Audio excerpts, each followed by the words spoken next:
गरीब किसान और हीरे की कहानी। New Hindi moral story. एक बार की बात है, एक छोटे से गांव में एक गरीब किसान रहता था। उसके पास बहुत कम जमीन थी और वह मुश्किल से अपना गुजारा कर पाता था। एक दिन जब वह खेत में काम कर रहा था तो उसे एक चमकदार पत्थर दिखाई दिया। उसने पत्थर उठाया और उसे ध्यान से देखा। यह कोई साधारण पत्थर नहीं बल्कि एक चमकदार हीरा था। किसान खुशी से झूम उठा। उसने हीरे को बेचने का फैसला किया।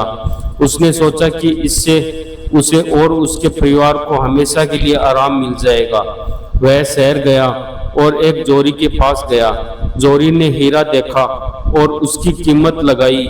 किसान को जोरी की दी गई कीमत सुनकर आश्चर्य हुआ। यह रकम इतनी बड़ी थी कि उसने कभी सपने में भी नहीं सोची।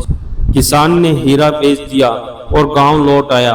उसने अपनी पुरानी झोपड़ी के स्थान पर एक सुंदर घर बनाया। उसने अपने बच्चों को अच्छी शिक्षा दिलाई और उन्हें जीवन में सफल होने की मदद की। कुछ साल बीत गए। किसान अब बूढ़ा हो चुका था। उसके बच्चे बड़े हो गए थे और उन्होंने अपना जीवन बसा लिया था। एक शाम बरामदे में बैठे हुए किसान को अचानक वह हीरा याद आया।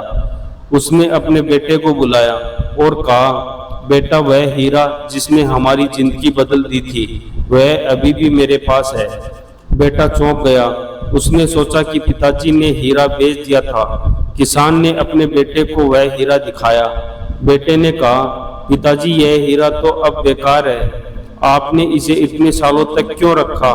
किसान मुस्कुराया और कहा, बेटा, यह हीरा हमारे लिए सिर्फ एक पत्थर नहीं है। इसने हमें सिखाया है कि ईमानदारी और मेहनत से ही असली खजाना मिलता है। असली खजाना धन दौलत नहीं बल्कि ईमानदारी और मेहनत से कमाया हुआ सम्मान और खुशी है। बेटे को अपने पिताजी की बात समझ में आ गई। उसने सीखा कि धन दौलत भले ही जिंदगी बदल दे, लेकिन असली खुशी ईमानदारी और मेहनत से मिलती है।